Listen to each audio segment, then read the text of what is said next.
Les acteurs de l'institution scolaire ont été confrontés aux événements à double titre, à titre individuel, personnel, intime et à titre professionnel.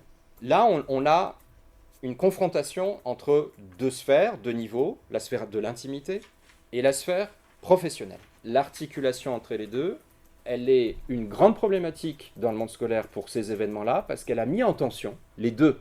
Les enseignants doivent être en retrait par rapport à leurs affects et à leurs émotions. C'est l'une des caractéristiques d'un devoir par rapport à leur identité professionnelle. La deuxième caractéristique de cet objet, c'est la double injonction du rituel scolaire envers soi, envers les élèves, avec l'addition de minutes de silence. C'est-à-dire qu'en fait, la caractéristique des enseignants, c'est qu'ils ont eu à réagir, mais qu'ils ont dû retraduire ces événements à leurs élèves très rapidement. C'est une réaction qui, immédiatement après, doit se retraduire en une sorte de mise en récit, là, à nouveau, puisque les enseignants ont aussi pour charge de transmettre des valeurs, mais l'un des rôles, on va dire, classiques, c'est la compréhension du monde pour les élèves. Donc cette dimension-là de compréhension du monde qui entoure l'élève, elle vient là percuter, si je puis dire, dans la vocation professionnelle, en fait, des enseignants. Donc ça, c'est une grande particularité quand même.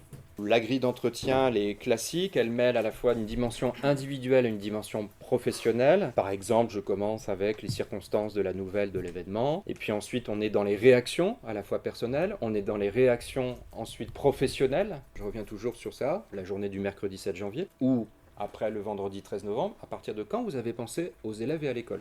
À quel moment va intervenir la question du rapport à son métier, etc.